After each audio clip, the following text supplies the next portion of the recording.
네, 오늘은 우리 같이 본 말씀 가지고 바로 신뢰의 헌신, 또 다른 말로 하면 잊을 수 없는 헌신. 따라하십시다. 잊을 수 없는 헌신. 우리가 인생을 살다 보면 참 잊을 수도 없고 잊혀지지도 않는 사건들이 많은데요. 그 가운데 어떤 사람은 나에게 아픔을 준 사람도 있겠죠. 꼭 아픔만 주는 사람이 있는 게 아니고 때로는 나를 굉장히 힘을 주고 또 유익하게 하고 엄청난 헌신을 한 사람들도 있다는 겁니다.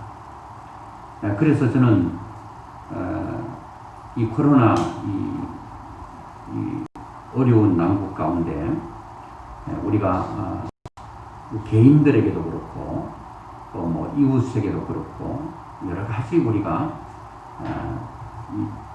도운다기보다도 뭔가 나누어야 되는 그러한 상황도 주어질 것입니다. 그런데 특별히 하나님의 몸된 교회를 위해서 우리가 나누고 헌신한다는 것은 얼마나 큰 축복인지 알 수가 없습니다. 저도 뭐 오래 살진 않았지만 살아온 과정을 이렇게 쭉 더듬어 보면 참 감사하는 일들이 많아요.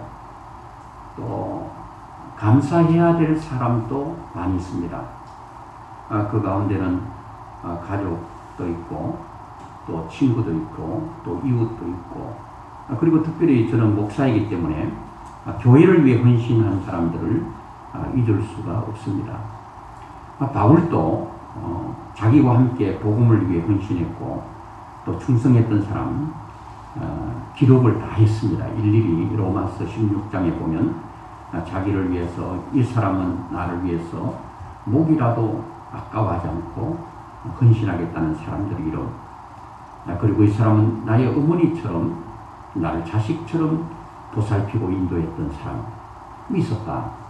그런 것들을 얘기하면서 그들을 잊을 수 없다고 일일이 그들을 거론하고 있는 것을 보게 됩니다. 다윗도 마찬가지입니다. 다윗도 왕이었으나 이 목동 시절 그리고 베들레헴 들판에서 양을 칠 때가 가장 다윗에게 행복했던 것 같아요. 양만 치면 되니까. 또 뭐 가끔 사자나 곰이 달라들 때 또 물맷도 가지고 정확하게 명중해서 이 곰과 사자가 쓰러지는 것을 보면서 굉장히 기뻐하게 되었겠죠. 그리고 양이 또 뭐 새끼를 낳는다든가 또 양이 이렇게 성장해 가는 것을 볼 때에 다윗의 마음이 참 행복하고 기뻤을 겁니다. 그런데 베들레헴 들판에 있는 그 다윗을 하나님께서 사무엘을 통해서 집으로 불러들이고 하나님께서 사울의 집을 이제 몰락하고 마감시키고 다시 새로운 시대에 다윗의 왕국을 하나님께서 만들기 위해서 이제 다윗을 선택합니다. 다윗은 들판에 있을 때 가장 행복했는데 이제 하나님의 부름을 받고 이제 사무엘을 통해서 머리에 기름 부음을 받고 왕으로서의 출발하는 그 시점부터 다윗에게 있어서 환란이 시작됩니다. 그리고 고난이 시작된다는 겁니다. 그런데 인간적으로 보면 뭐 이렇게 왕의 자리가 고난이고 고통이고 괴로움인데 그 길을 위해서 다윗이 부름을 받았을까? 차라리 나는 고난스러운 길을 가기 싫으니까 왕이 되지 않겠소 할 수도 있을 것입니다. 근데 하나님께서는 때로는 우리를 부르시고 하나님의 나라를 위해서 서시려고 할 때는 뭔가를 대가를 지불하기를 원한다 하더라도 하나님의 뜻이 나를 통해서 이루어질 수만 있다면 그런 헌신도 우리는 고난이라 하더라도 기꺼이 받아들이고 기꺼이 나를 부르신 그 하나님의 부름 앞에 감사할 수 있는, 어찌 나를 불러서 하나님의 나라 확장과 하나님의 나라를 위해서 하나님의 나라의 왕국을 위해서 나를 하나님께서 부르셨는가. 그 구름, 그 자체만으로도 영원히 감사할 수, 영원히 기뻐할 수, 영원히 즐거워할 수 있다라고 하는 것입니다. 육의 눈으로 보면 우리는 고난을 좋아할 사람 아무도 없습니다. 다 고난은 싫어하죠. 그래서 지금은 우리가 새벽 예배 때 잠언을 보고 있습니다. 잠언의 전체 주제는 지혜에 대한 거죠. 가장 큰 지혜가 여호와를 경외하고 하나님을 아는 것이 지식의 근본이라고 했어요. 하나님을 알지 못하고는 그 사람은 지혜로운 사람이 아니에요. 지식의 근본을 모르는 사람이에요. 그래, 잠언 전체가 지혜가 주제인데요. 그거 하기 전에 시편을 했습니다. 시편 하기 전에 욥기죠. 욥시 잠이잖아요. 욥기가 42장까지 되어 있는데 긴 장으로 되어 있죠. 근데 욥기 1장에 보면 욥의 고난으로부터 시작되는데 이 욥의 고난을 통해서 우리에게 주시려고 하는 메시지가 뭘까? 저는 욥기서를 새벽마다 쭉 보면서 이 욥은 고난당했다. 뭐 이렇게 빨리 단락을 끝내고 마무리할 수 있는데 이 고난이라고 하는 한 주제를 가지고 길게 엄청난 시간들을 통해서 특별히 소발, 엘리바스 자기 친구들이 와서 너가 고난당하는 것은 이것 때문이다라고 욥을 지적하는 거죠. 너는 죄를 지어서 하나님께서 징계로 너에게 고난을 줬다. 이런저런 이유를 다 얘기합니다. 설득도 해보고 야단도 쳐보고 윽박질러 보기도 하고 그런데 그게 답이 아니에요. 인생은 고난에 대한 답을 낼 만한 어떤 답을 가지고 있잖아요. 그래가지고 그 고난의 문제가 인간에게는 만만치 않다는 겁니다. 인생은 고난을 피할 수도 없는 거죠. 그래서 이 고난의 문제가 인생에 있어도 그렇게 복잡하고 해결하기 힘든 거예요. 근데 고난 가운데 전체적으로 보면 딱 두 부류로 갈라집니다. 예수를 믿는 사람들 중에 고난이 오면요, 하나님을 떠나가요. 하나님과 관계가 자꾸 멀어져요. 어떤 한 부류의 사람은 고난이 오면 하나님께 자꾸 가까이 가요. 여러분, 우리는 이 코로나19라고 하는 이런 엄청난 이 간염 앞에서 이것이 우리의 신앙을 하나님과 관계를 멀어지게 하는 것이 아니라 오히려 이런 고난을 통해서 오히려 하나님과 점점 가까워지는 그러한 축복의 기회로 만들어야 될 줄로 믿습니다. 제가 지난번에도 한번 설교할 때에 사회적 거리두기, 사람과는 거리를 두고 공간적인 거리를 둬도 하나님과는 사회적 거리를 하면 안 된다고 그랬습니다. 오히려 사람과는 사회적 거리를 두지만 마음의 거리는 가까워야 된다. 그렇게 말도 하잖아요. 마찬가지입니다. 우리가 하나님과 관계도 마찬가지로 이런 사회적 거리는 분명히 두지만 신앙의 거리는 하나님과 아주 가까워지는 그러한 축복이 있기를 주의 이름으로 축원합니다. 오늘 이 열왕기하 19장은 제가 전에도 몇 번 설교를 했는데요. 이 설교를 하게 된 이유는 참 어려운 시기에 하나님을 위하여 교회를 위해 헌신하는 사람들에게 하나님께서 주시는 축복이 그들의 헌신을 하나님께서 위로해 주시고 또 하나님께서 그들의 헌신을 보장해 주시고 약속해 주는 그러한 힘 있는 메시지가 될 수 있다라고 생각해서 이 말씀을 함께 나누기를 원합니다. 자, 오늘 여러분,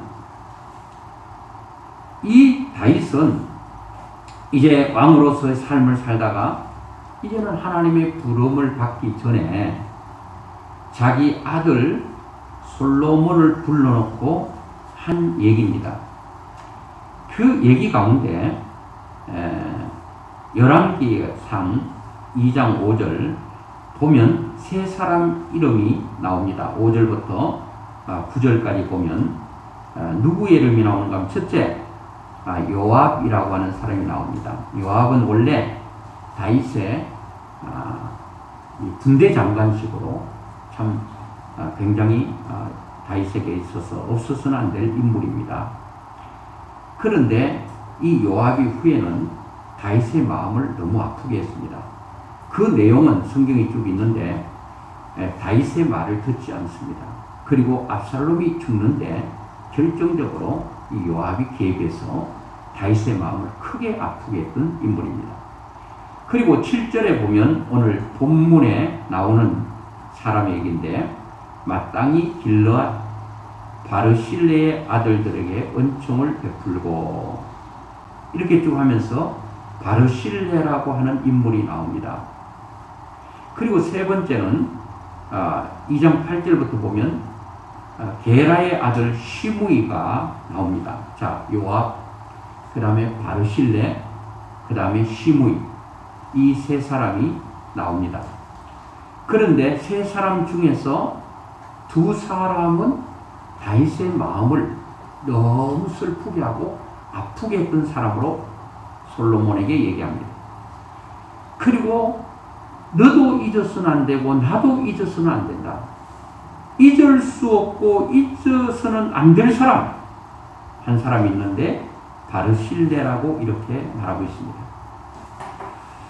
그런 것 같습니다. 사람이 인생을 살다 보면 기쁜 일 2개 있으면 기쁜 일 하나 있으면 슬픈 일은 또 2개 정도. 슬픔과 고난은 배가 되는 것 같아요. 기쁜 일은 조금이에요. 기쁜 일이 많아도 기쁜 거는 별로 오래 기억되지 않고 아픔만 오래 기억돼요. 저도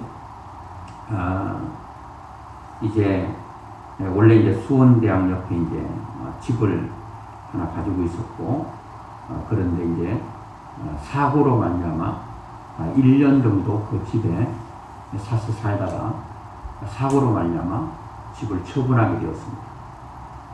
처분하게 됐는데 조금 남은 거 가지고 하나님 앞에 기도했죠. 야, 이거 저는 좀 목회를 좀 빨리 하지 않고 이렇게 좀 돈도 좀 모아가지고 건물도 좀 지어놓고 그리고 헌금에 관계없이 사람들이 와서 예배를 자연스럽게 드렸으면 좋겠다. 그런 생각으로 열심히 돈도 벌고 있는데 딱 1년 만에 사고 나서 그 집을 다른 사람이 넘기고 돈 조금 남은 가지고 하나님께 기도하길 하나님 이 돈에 맞는 어떤 공간이 있으면 제가 개척을 하겠습니다. 했는데 완전 통지야. 불 끄면 암흑입니다.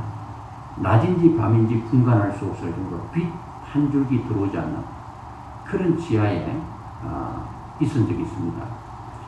그래가지고 결로 현상 때문에 또 여름에는 그렇고 또 곰팡이 냄새가 그리고 곰팡이 냄새 하도 맡아가지고 요즘은 이 몸이 곰팡이 냄새를 기억합니다. 그래서 어떤 집에 가면 곰팡이 냄새 나는 데 있으면 미안하지만 오래 머물 수 없어요. 이게 몸이 아니까. 그게 이제 조그만한 데 이렇게 칸막이 막아놨는데 거기에 아이들도 있고 그랬습니다. 눈물 나는 거죠. 그래서 애들은 이제 어리고 이제 진석이하고 은지가 유치원에 갔다가 유치원도 좀 멀어서 다 데려다주고 오면 은지는 항상 차 안에서 잠을 자고 오빠가 이제 동생을 깨워서 내리기도 하고 이렇게 했습니다. 그래 오면은 지하 또 유치원 갔다가 조금 시간이 지나니까 애들 얼굴이요 누렇게 뜨더라고. 그래서 제가 아빠로서 가슴이 아파서 야, 이 애들 얼굴 뜨는데 야, 여러분 사람이요 햇빛을 보지 않고 얼굴 뜹니다. 그래서 진석이하고 언지한테 야 그래도 우리 바로 옆에 공원이 있으니까 우리 바람 쐬러 우리 공원에 놀러 가자 하니까 애들이 하루 종일 유치원에서 있어서 피곤하니까 가려고 그러겠습니까? 저는 놀러 가는 게 아니라 아이들에게 비타민 D, 햇빛을 소요줘야 되겠다는 생각 가지고 가자니까 애들은 내 몸이 싫으니까 안 가는 거예요. 제가 하나님 앞에 기도했죠. 하나님, 이스라엘 백성들만 출애굽시키지 말고 우리 집도 좀 출애굽시켜주세요. 하나님, 저렇게 햇빛이 강렬하는 하늘 아래 살면서 햇빛 못 보아 산다는 게 말이 됩니까? 인간이 두더지도 아니고, 두더지는 햇빛 같은 거 싫어하잖아요. 인간은 두더지도 아니고 햇빛을 받아야 사는데 이 애들은 얼굴이 떠가고 이거 어떻게 합니까? 기도를 했어요.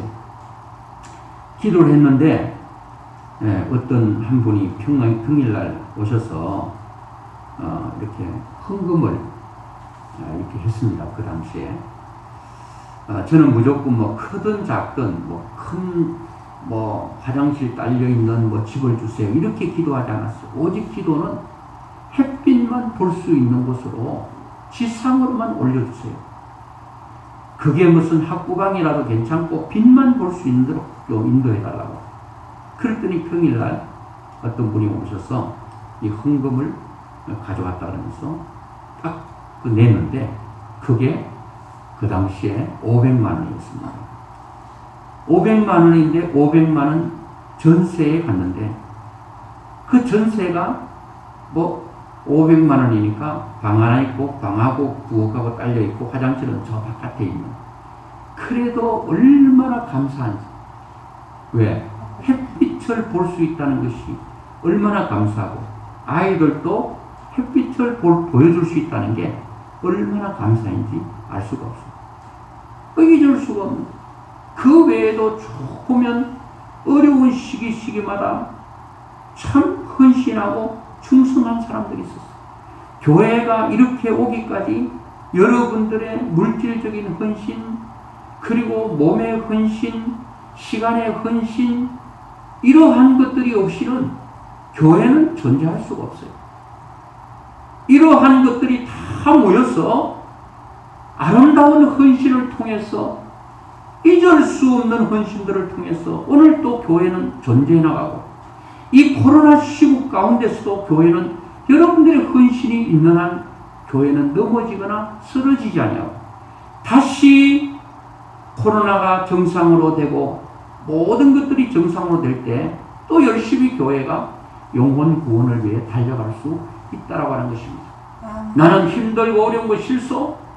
나는 헌신 같은 거 원하지 않아요. 하나님의 나라는 좋고 하나님의 위해서 무엇을 한다는 것은 좋은 거지만 내가 대가를 치러야 된다면 나는 그거를 원하지 않는다 할 수도 있어요. 제가 한 예만 얘기했지만 얼마나 제 가슴 속에 한 사람 한 사람의 그 헌신과 충성을 잊을 수 있겠습니까? 교회가 진짜 힘들고 어려울 때 함께 교회를 위해서 헌신했던 사람은 영원히 목회자는 잊을 수 없을 거예요. 여러분, 목회자는 인간도 잊을 수 없다면 하나님께서 어찌 잊을 수 있겠습니까? 사람은 잊혀지는 존재고 있는 존재예요. 창세기 42장에 보면 요셉이 감옥에 들어가 있어요. 마침 바로를 숨겼던 그 술 맡은 관원장, 뚝뚝 굽는 관원장이 와서 꿈을 꾸고 요셉에게 꿈을 해석해 달라고 하는데 꿈을 해석해 주는데 떡 굽는 관원장은 폐위가 됩니다. 죽게 됩니다. 그러나 술 맡은 관원장은 꿈을 해석해 보니까 다시 복귀가 되어서 왕을 그대로 섬길 수 있도록 되는 꿈이었습니다. 그 꿈이 확실하니까요. 요셉이 처음으로 입을 엽니다. 나는 이런 사람인데 내가 죄를 지어서 여기 온 사람이 아니다. 나는 여기 올 만큼 타르의 감옥에 갇힐 만큼 죄를 지은 적이 없습니다.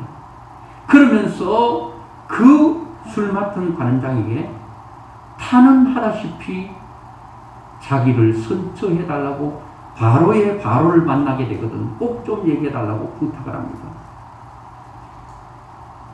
그것이 요셉의 처음 인간에게 도움을 구하는 것. 그 도움을 구하는 요셉을 볼 때 얼마나 힘들었으면 지금까지 팔리는 과정도 겪었고 그리고 보디발의 집에서 노예로 사는 것도 다 겪었고 이겨냈는데 파라오의 감옥이 너무 힘들고 어려워서 거기는 들어가면 한 번 들어가면 못 나오는 곳이라고 되어 있는 곳입니다. 들어가면 죽는 곳이에요. 죽어서 시체로 나오든지 거기서 묻혀야 되는 그런 감옥이죠.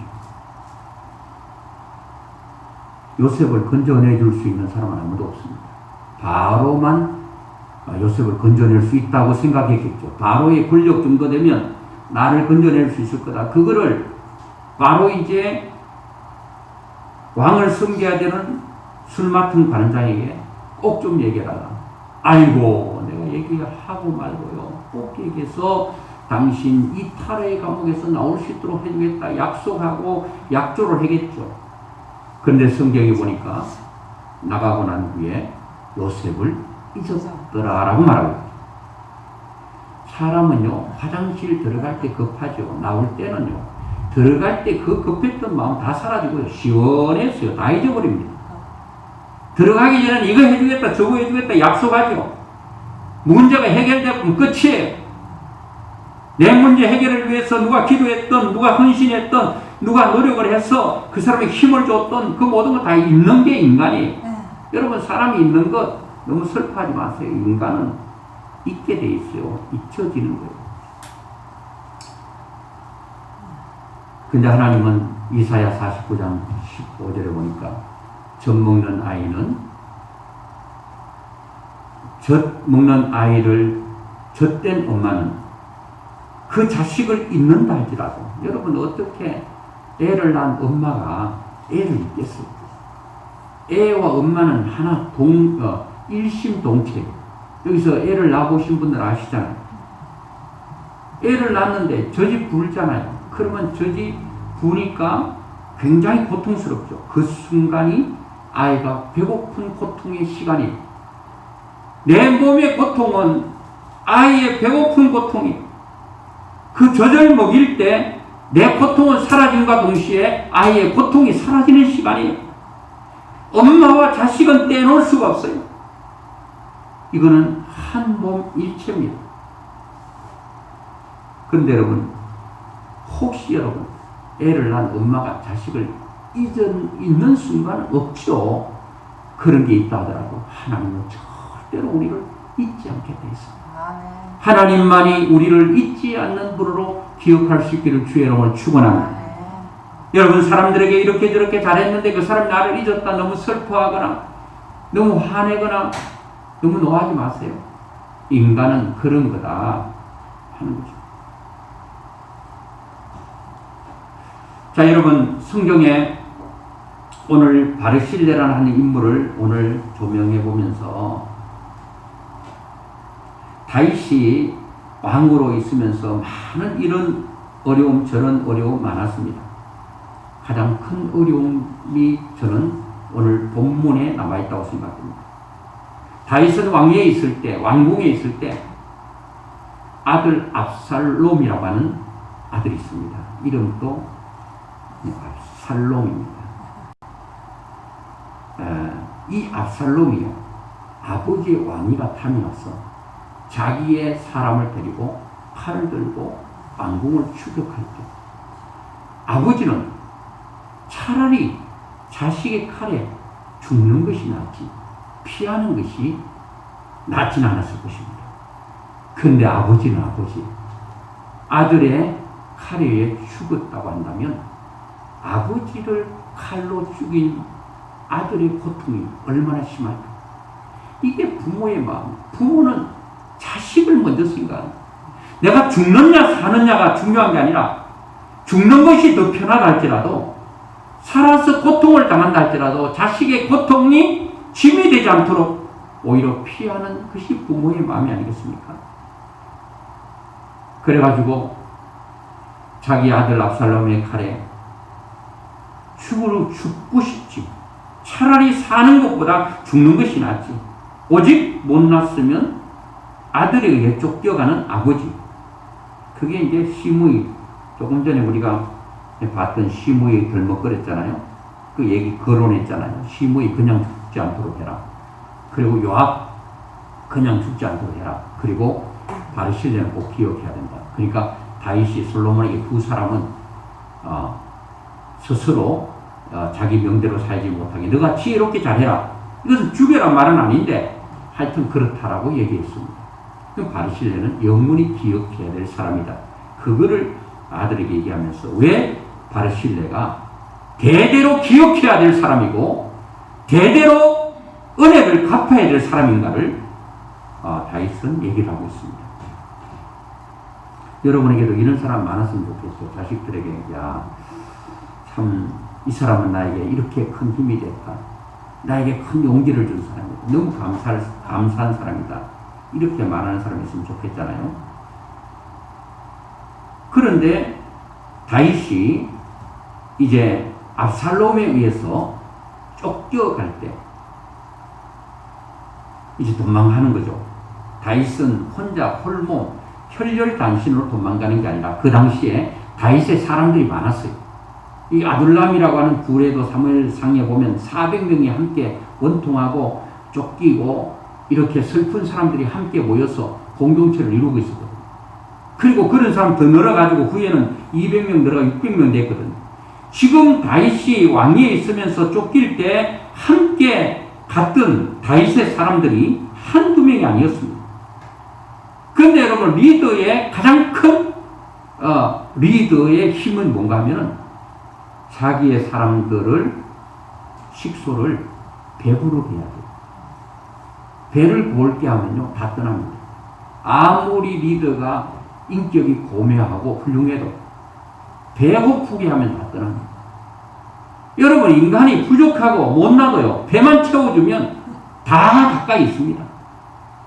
배고프면 배 움켜쥐고 당신의 인격이 훌륭하고 당신의 리더십이 훌륭해서 내가 당신과 죽겠다 이런 사람 없어요. 살기 위해서 다 떠나는. 그러니까 다윗은 지금 망명자예요. 도망자예요. 이 많은 식솔들을 어떻게 해요? 그래가지고 항상 리더는 저들의 배를 채우는 일이 가장 큰 일이죠. 나라도 대통령은 백성들이 배고프지 않도록 하는 일이 가장 중요한 일. 경제죠, 경제. 그리고 두 번째, 배만 부르면 되느냐? 외부로부터 어떤 위험한 상황이 있으면 나라를 보호할 수 있는 그러한 책임이 최고 통수권자에게 있습니다. 그 대통령이 임금인데 왕이 됐던 백성들이 배고파서 배를 움켜쥐게 하면 반란이 일어나는 그 훌륭한 지도자가 아니죠. 그래서 사람들은 대통령 인격이 어떠냐보다도 배고프게 하면 사람들이 막 들고 일어나는 배만 채워져와요. 좋은 대통령으로 그렇게 인정을 받죠. 자, 오늘 성경에 얘기합니다. 2장 7절을 한번 보면은 이제 다윗이 솔로몬에게 죽기 전에 얘기합니다. 우리 같이 한번 볼까요? 2장 7절 시작. 마땅히 길르앗 바르실레의 아들들에게 은총을 베풀어 그들이 내 상에서 먹는 자 중에 참여하게 하라. 내가 내 형 압살롬의 낯을 피하여 도망할 때에 그들이 내게 왔느니라. 자, 지금 어떤 상황이에요? 너 형 압살롬 있지? 압살롬의 낯을 피하여 도망할 때라고 말합니다.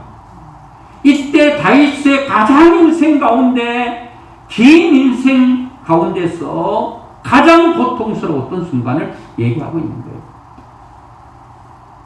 너 형 압살롬의 낯을 피하여. 낯 피하다는 것은요 그냥 뭐 얼굴 보기 싫어서 좀 뭐 외면하고 그 정도가 아니고 너의 형 압살롬의 칼날을 피해 도망할 그때 인생 가운데 가장 깊은 영하 온도를 측정할 수 없을 만큼 마음의 휴위와 고통의 순간, 다윗에게 있어서는 아들의 칼날에 의해서 쫓겨갈 때, 그때 여기에 시므이가 나오는데 시므이가 티끌을 날리면서 볼 좋다, 보기 좋다, 오죽 못났으면 아들을 통해 쫓겨가나. 아이고 뭐 티끌 날리면서 얼마나 여러분 모욕하고 얼마나 무시한지 몰라요. 근데 이 시므이가요 이제 왕권이 다시 회복될 때에 황궁길에 오를 때 제일 먼저 나와서 왕을 막 맞이합니다. 왜 그런지 아세요? 도망갈 때 비루한 자야 가거라 가거라 해놓고 이제 돌아오니까 이제 왕궁으로 다시 복귀될 때에 이제 큰일 났거든. 도망갈 때는 실컷 요괴인데 이제는 다시 복귀되면 이제 그 칼날을 죽게 됐거든. 요런 사람들이 있죠. 나에게 마이너스가 되면 막 그냥 그 사람을 죽일 놈 살릴 놈 하다가 조금 좋아지면 아이고 그만큼 저 정도 좋은 사람 어디 있나 이런 사람도 있잖아요. 사람이 한결같아야 되는데 이렇게 변덕이 심하면 안 되죠. 그 청개구리 그 비단개구리 있잖아요. 그 희한하대요. 톡 때리면요 뒤로 확 넘어져가지고 죽은 자처럼 가만히 있어요. 그 멀리서 가만 보면 이제 괜찮은가 싶으면 다시 딱 이 원위치해가지고요 도망가는 요런 사람도 있다는 시므이가 바로 그런 사람. 자 이렇게 해서 이제 도망을 갔는데 다윗의 걱정은 뭐예요? 자기 입보다도 저 식솔들을 어떻게 해야 됩니까? 그리고 있는데 오늘 성경에 보니까 27절에 보니까 사무엘하 17장 27절은 같이 보겠습니다. 시작. 다윗이 마하나임에 이르렀을 때에 암몬 족속에게 속한 라빠 사람 나스의 아들 소바와 로데발 사람 암미엘의 아들 마길과 로글림 길르앗 사람 바르실레가 이렇게 말합니다. 자, 쭉 얘기하면서 로글림이라고 하는 것은 높은 언덕 그런 뜻인데 아마 길르앗 사람 바르실레가 좀 높은 데 사는 것 같아요. 제가 과테말라를 가봤더니 잘 사는 사람은요 높은 산인데 거기 살더라고요. 하도 뭐 치안이 안 좋아서 그런가 봐요. 올라오기 힘들게 하기 위해서 높은 데 있어요. 그리고 성지순례 갔을 때 그 갈릴리 호수 옆에도 보니까 집들이 산 같은데 우리는 평지에 있잖아요. 산은 미러가 집지 있잖아요. 근데 산 등성에 집들을 다 지어놨더라고요. 아마도 이 길르앗 사람 바르실레는 로글림 높은 언덕에 살고 있었던 것 같아요. 자 그런데 다윗이 마하나임에 이르렀을 때에 이 로글림 길르앗 사람 바르실레가 왔어요. 근데 바르실레가 거기에 살았는지 아니면 다윗이 쫓겨서 이렇게 마하나임에 있다는 마하나임은 장소인데 거기에 있다는 얘기를 듣고 멀리 살든지 왔든지 와가지고 뭐 했느냐 17장 28절 한번 보겠습니다. 시작. 침상과 대야와 질그릇과 밀과 보리와 밀가루와 볶은 곡식과 홍과 팥과 볶은 녹두와 꿀과 버터와 양과 치즈를 가져다가 다윗과 그와 함께한 백성에게 먹게 하였으니 이는 그들 생각에 백성이 덜해서 시장하고 bon하고 목마르겠다 함이었더라. 오늘 여러분 저는 이 길르앗 사람 바르실레가요 보통 한 게 아니에요. 제가 지난번에도 설명했는데 제가 보니까요 바르실레에 있는 집에 근데 숨겨놓은 게 하나도 없어. 숨겨놓은 거 싹 다 가지고 와가지고 이거 하루 이틀도 아니고 한두 명도 아니고 엄청난 사람들이 지금 왔는데 이야 이 여러분 이 보통 일입니까? 다윗이 감동할 만하잖아요. 하루 이틀 여러분 손님이 와가지고 진쳐도 사람들 눈치 봅니다. 우리도요 시골에 있는데 큰아버지가 서울에서 시골에서 이제 오면 큰아버지 큰엄마 오면 불편해. 아이고 하루 이틀까지는 좋았는데 이틀 3일 지나가면요 아이고 언제 가시나 그런 생각이 있어요. 불편해 많이. 뭐 드시는 게 얼마 드시겠어요. 근데 자체가 불편하다니까. 여러분 아무리 외로워도요 그것도 친구가 와서 하루 이틀 같이 자고 뭐 지내는 괜찮아도 한 달 같이 눌러붙어서요 있다는 것은 힘들어요. 근데 여러분 손님 대접하기가 나그네 대접하기가 보통 힘든 게 아닌데 이 바르실레가 보니까 침상을 줬어. 침상만 주면 돼요. 바깥에가 자라 그 얘기예요. 침상을 주려면 집도 좋겠죠. 집 줬죠. 침상 줬죠. 침상 왜 줬죠? 얼마나 마음적으로 심적으로 힘들까. 쉬라고. 대안은 왜 줬어요? 건망자라도 얼굴 씻고 살아야 된다. 그거죠. 여러분 노예들에게는 여러분 거울이 없어요. 왜? 자기 몰골을 보면 비참해 하니까. 강원도 거기 무슨 이게 그거 하는 데 있잖아요. 이게 그 도박하는데 거기도 거울 없고 시계 없고 그리고 빛이 안 들어온대요. 낮인지 밤인지 모른다는, 몇 시인지 모른다는 거예요. 자기 얼굴이 완전히 거지가 됐는지 상거지가 됐는지 뭐가 됐는지 모르도록 완전히 거기 있다가 병신되어서 나오는 거예요. 완전히 장애자 돼가 나오는 거예요. 근데 얼굴 씻으세요. 얼마나 여러분 세밀한 사람입니까? 여러분 섬김은 아주 자세해야 돼요. 구체적으로 섬기는 거. 그 사람이 뭐가 필요한가를 알고 섬기는 거. 그 감동을 주는 거잖아요. 배고픈 사람에게는 먹을 것 줘야 돼. 마음이 괴로운 자에게는 그 마음을 풀어줘야 돼요.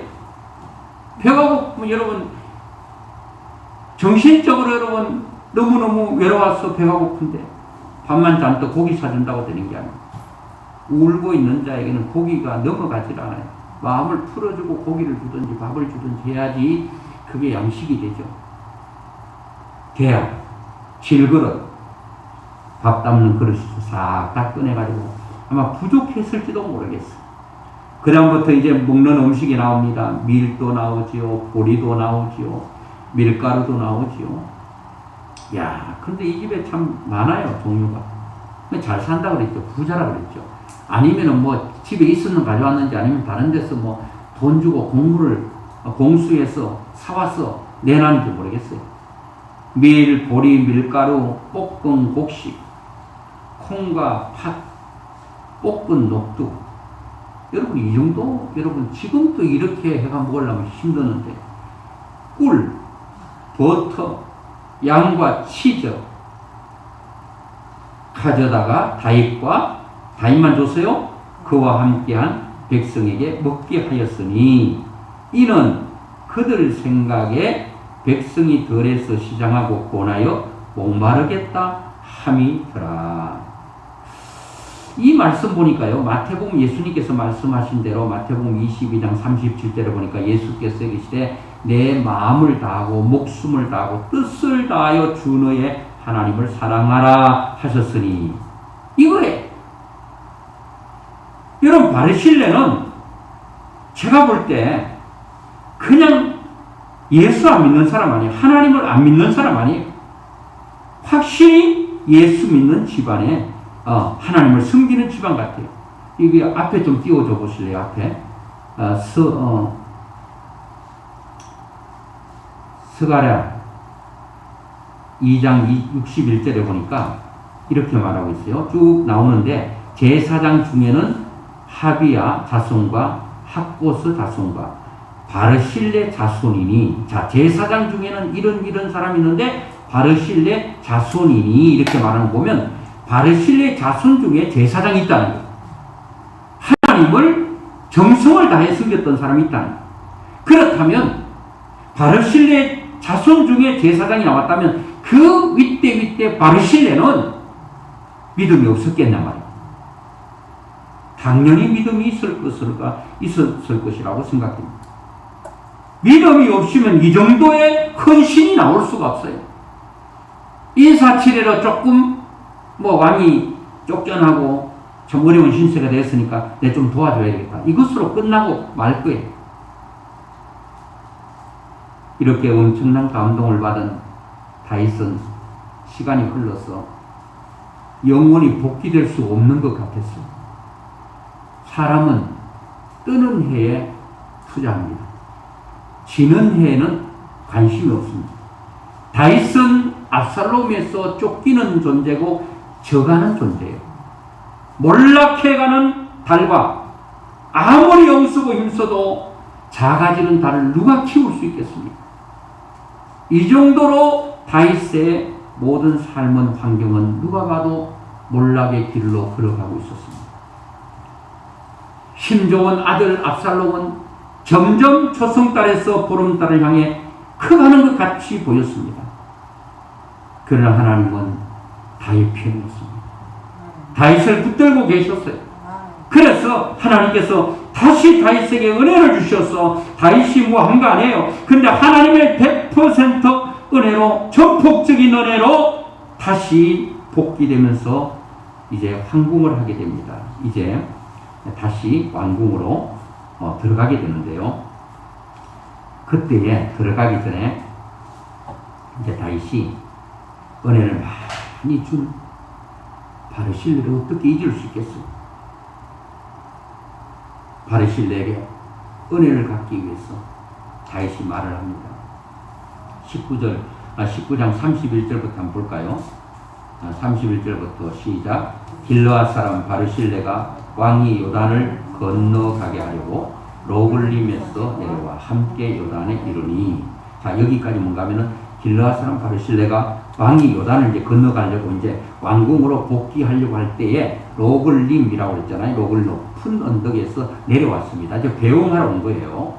함께 요단에 이르렀습니다. 그때 바르실레는 매우 늙어 나이가 80세라.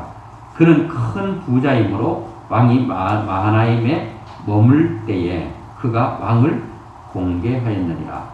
마하나임에 있을 때 왕을 공개한 사람이 바르실레입니다. 그러니까 다윗은 이 은혜를 잊으면 안 되죠. 사람들은 은혜를 잊잖아요. 배은망덕이라고 하잖아요. 은혜는 물에 새기고 원수는 꿀에 새긴다는 말이 있어요. 은혜는 물에 새기면 다 여러분 물과 함께 사라져버려요. 은혜에 은자 영을 쓰면 어자를 쓰기 전에 영자는 사라지는 거예요. 그만큼 사라지게 돼 있어요. 다윗의 위대성이 어디 있는가 하면 다윗은 은혜를 아는 자예요. 은혜를 갚으려고 하는 다윗의 인간적인 마음이 여기 나타나지 않습니까? 자, 왕을 공개했다는 거예요. 바르실레가. 이제 왕인 다윗이 바르실레에게 할 차례입니다. 33절에 보니까 왕이 바르실레에게 이르되 너는 나와 함께 건너가자. 예루살렘에서 내가 너를 공개하리라. 당신이 나에게 베풀어준 은혜대로 나도 당신에게 은혜를 갚을 수 있는 기회를 좀 달라. 그때에 34절부터 36절까지 바르실레가 정중하게 사양을 합니다. 이것만 보더라도 바르실레는 뭔가 유익과 이익을 계산하지 아니하고 순수하게 왕과 그의 사람을 섬겼다는 것을 알 수 있습니다. 34절에 바르실레가 왕께 아뢰되 내 생명의 날이 얼마나 이사오겠기에 어찌 왕과 함께 예루살렘으로 올라가리까. 왕은 예루살렘으로 올라갑시다. 왕궁으로 가서 내가 당신에게 받았던 은혜를 갚을 수 있는 기회를 주세요. 이렇게 말하니까 바르실레가 말할 때 내 생명이 얼마 남지 않았는 것 같습니다. 내 나이 이제 80세라 어떻게 좋고 흉한 것을 분간할 수 있사오며 음식의 맛을 알 수 있사오리까. 이 종이 어떻게 다시 노래하는 남자나 여인의 소리를 알아들을 수 있사오리까. 어찌하여 종이 내 주 왕께 아직도 누를 끼치리까. 내가 당신에 가면 이익이 안 된다는 거예요. 난 나이가 먹어가지고 맛있는 음식이 나오면 맛있다고 취임새도 해줘야 되고 또 여인들이 춤추고 노래하면 참 잘 듣고 참 노래 잘한다 이렇게 또 해줘야 되는데 자기는 귀도 먹고 이제 혀끝에 맛도 이제 잘 알 수 없으니까 당신에게 누가 되는데, 그러면 당신이 꼭 그렇게 하기를 원한다면 당신의 종은 왕을 모시고 요단을 건너려는 것뿐이거늘 왕께서 어찌하여 이 같은 상으로 내게 갚으려고 하는 거예요? 왜 나에게 그런 은혜를 갚으려고 합니까? 그러니까 다윗이 많이 아파합니다. 내가 받았던 은혜를 갚아야 되는데 받기만 받고 갚지 못하면 내 마음이 얼마나 아프겠습니까? 이렇게 다윗이 말하는 거예요. 그럴 때에 바르실레가 말합니다. 정 그렇다면, 그렇게 섭섭하시다면 37절 청하건대 당신의 종을 돌려 보내옵소서. 내가 내 고향 부모의 묘 곁에서 죽으려 하나이다. 그러나 왕의 종 김함이 여기 있사오니 청하건대 그가 내 주 왕과 함께 건너가게 하시옵고 왕의 처분대로 그에게 베푸소서. 이 바르실레의 아들 김함이 있는데 김함은 젊고 똑똑하고 왕이 가면 누가 되지 않을 것입니다. 유익하면 유익했지, 또 이익이 됐으면 이익이 됐지, 마이너스가 되지 않을 것입니다. 여러분, 얼마나 이게, 진짜 순수한 헌신입니까?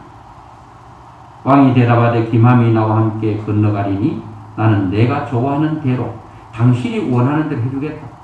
당신이 여기 있기가 편하고 여기 있는 것이 좋다면 내가 굳이 내가 원한다고, 내가 욕심이 있다고, 내가 은혜를 갚으려고 당신이 그런 마음이 없는데 굳이 끌고 가지 않겠다. 그런 얘기입니다. 사랑이 이거예요. 사랑은 내가 원하는 것을 강제적으로 힘으로 완력으로 땡겨가는 게 아니에요. 그가 원하는 걸 해주는 거예요. 다윗이 자기는 은혜를 갖기 위해서 바르실레를 왕국으로 데려가야 돼. 가자면 가는 거지. 왕은 충분히 이런 권력이 있어요. 그런데 왕이지만, 권력이 있지만, 상대가 약한 그가 원하는 것을 해주는 것입니다. 자, 기맘을 데려갔습니다. 그리고 왕상 2장 7절 한 절 보고 말씀해 주려고 하는데요. 이런 여러 가지 은혜를 받고 은혜를 갚으려고 하고, 그런데 이제 다윗이 기맘을 데려갔습니다. 그 기맘만 데려간 게 아니고 또 부른 것 같아요. 왕상 2장 7절 같이 한번 보겠습니다. 시작. 마땅히 길르앗 바르실레의 아들들에게 은총을 베풀어. 아들 단수가 아니라 복수. 김한과 더불어 아들들에게 은총을 베풀라. 아들아, 솔로몬 아들아, 내가 지금 너의 형에 의해서 쫓겨갈 때 이 바르실레가 나와 그리고 나의 모든 식소를 그 긴 시간 동안 내가 회복되는 그때까지, 다시復帰될 때까지 나를 위해 이렇게 헌신한 사람들인데 내가 살아있는 날 동안 한다고 했다. 그러나 아직도 받은 것에 비하면 한 것이 부족하니 너가 대를 이어서 이 바르실레의 자손들을 너와 같이 한 상에서 둘러앉아 먹게 해라. 여러분, 밥상은요, 그 사람의 권위에 왕과 함께 밥상을 맞상을 한다는 것은 왕과 같은 수준을 얘기하고 있는 거예요. 여러분, 우리나라도 남존여비라 그래가지고 여인들은 밥만 해가 갖다 바칠 줄 알았지. 어디서 밥 먹었어요? 부엌에서 부뚜막에 앉아가 대충 그냥 밥 말아가지고, 아니면 그냥 밥 먹고 남은 거 그럼 막 다 서로 끌어 모아가지고 그거 먹고 그렇게 지냈던 여러분 시절이 오래되지 않았어요. 몇십 년 전만 하더라도 그랬어요. 그런데 아버지 다윗이 아들 솔로몬에게 너 꼭 기억한다, 부탁한다. 이 은혜를 잊어서는 안 돼. 그 아들들을 너 먹는 상에서 함께 참여해서 먹게 하라. 너의 스스로로 대우하라는 겁니다. 아버지는 세상을 떠나고 그래도 아버지에게 은혜를 베풀었던 그 사람의 자손까지도 솔로몬이 그 대를 이어서 가고 있는 겁니다. 여러분과 저의 헌신이 하나님께서 일일이 갚아주시기를 저는 기도하고 축복합니다. 끝까지 헌신하되 헌신할 수 있다는 그 자체 하나만으로 우리는 감사하고 감격해야 돼요. 하나님께서 반드시 갚아주시겠지만 갚아주지 않는다 할지라도 하나님께서 나를 불러서 하나님의 나라의 일꾼으로 하나님의 나라가 세워지는데 나를 하나님께서 시간이든 물질이든 건강이든 나의 재능이든 하나님께서 원한다고 한다면 그보다 더 큰 즐거움이 어디 있겠습니까? 그보다 더 기뻐할 일이 어디에 있겠습니까? 그보다 더 감격할 일이 어디에 있겠습니까? 여러분 일생 동안 지금까지도 그랬거니와 앞으로도 여러분의 헌신과 충성을 통해서 하나님의 나라는 더 든든하게 세워져 가고 어려운 시기에 믿음으로 잘 극복해서 우리 교회가 후에는 더 하나님의 나라를 위해서 귀하게 쓰임받는데 여러분 한 사람이 한 사람이 귀하게 쓰임받기를 바라고 인간 왕에게 해도 이렇게 대대로 축복을 받는다고 한다면 하나님 살아계신 하나님께 한 것이라면 여러분 그거는 하나님 수천대라고 말했지 않습니까? 이런 복이 여러분을 통해서 자자손손 계속 흘러가는 축복이 있기를 주의 이름으로 축원합니다.